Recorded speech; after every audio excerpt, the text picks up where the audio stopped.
Libya analyst and researcher Dr. Ahmed Sewehli joins me now live from Manchester in the United Kingdom. Dr. Sewehli, thank you for joining us on the program. So diplomacy doesn't seem to be working with the situation in Libya. What's the solution here? Where do things go next?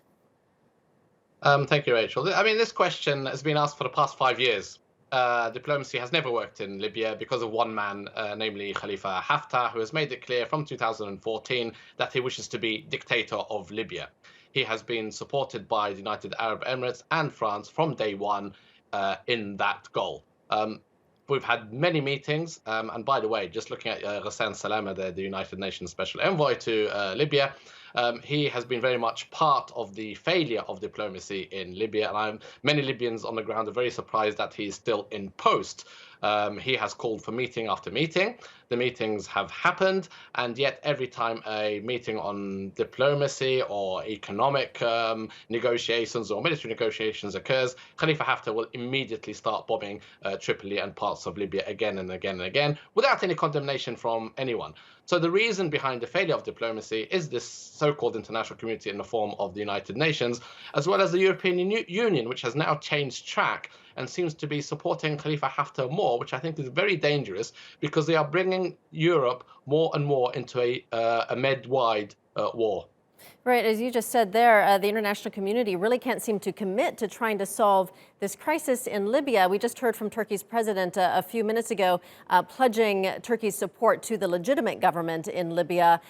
So what role can Turkey play? Well, Turkey has, for the past 2 months, played a significant role.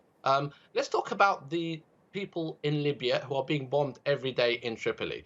Since the intervention of Turkey at the request of the Tripoli government, all above board, of course, and as we know, the Turkish parliament agreed to the request from the Libyan government, there have been significantly less or significantly fewer air raids on Tripoli, and we believe that is because of military equipment that has been supplied to the Libyan government, paid for by the Libyan government, but in conjunction of the agreement with Turkey. So that's on one front. It's saving lives at the moment. We are seeing bombing, but this is from the ground, and it's all basically, people call it indiscriminate, but it's not against any military targets. So Haftar is deliberately targeting civilian areas with ground-to-ground missiles. In the meantime, there have been the forces on the ground supporting or fighting on behalf of the Libyan government have made advances, and Haftar has suffered significant losses in and around Tripoli. So what we are seeing more at the moment is a visual, basically, where, for example, yesterday, the American ambassador to Libya made his first visit to Libya. And where did he go? He went and visited his fellow citizen Haftar in Benghazi. Whilst that was happening, Haftar was bombing the port, as we saw earlier. But I think this is all visuals, basically, to show that actually we are still here. America's confused position is one of the issues which is causing the chaos in and around Libya. Because 1 week we'll hear that the State Department is saying that they don't recognize Haftar. The next week we'll have the American ambassador sitting down with Haftar and saying that Haftar is committed to peace. We all know that Haftar is not committed to peace because he says so again and again and again. In fact, he said so just about 2 days ago. He said that we will continue bombing Tripoli until we take control. So Turkey's role is to diplomatically tell the world that actually that is not going to happen. The people of Libya are not going to agree to any new dictator, and I apologize for that.